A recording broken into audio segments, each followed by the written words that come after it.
نو معاذ رضی الله تعالی عنہ ته دام ویلیو وی چې د یمن ناراضی نو ګورې منبر به خو زینت د منبر بنئ او هغه وم جړل فبکا لفراق رسول الله صلی الله علیه وسلم جړل بینا چې د دواړو جهانو سردار د قیامت خوالا د ورځې د محشر زینت زمون اسرا نو چې هغه سړي ته ووایي چې زه به نه یم او سړي سره یو ځای ورسره ناست یو مجلس کې ورسره ناست و یو ځای خوراک کړی صحابو ته به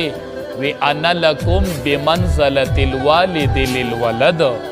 زه تاسو دپاره داسې یم که نه لکه پلار چې د بچو دپاره نو چې داسې مینه سړی قوم له او صحابو له ورکي نو چې هغه هستي د دنیا نه ځي او سړي ته ووایي چې ته راځې نو زه به نه یم چې ته راځې نو جومات په درته خوشې پروت دي نو سړی به خفه کېږي نه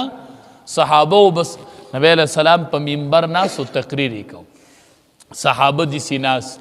ورته وی ای صحابه یو بنده ته الله اختیار ورکو چې مال یې او که نه دنیا غوره کوي وی هغې بنده الله غوره کو چې څنګه دا خبره وکړله امام الانبیا نبی کریم صلی الله علیه وسلم نو صحابو کې ابوبکر صدیق رضی الله تعالی عنہ زر په جړا شو صحابو دې ولې جاړي اخو نبی علیه السلام خو یو سړی یادوي بیا راته وروستو پته ولګېدله چې ابوبکر صدیق په موږ ټولو کې اعلم صحابي و دې پوهېدلی و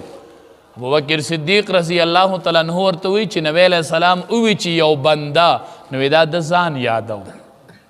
چې بنده له الله اختیار ورکړي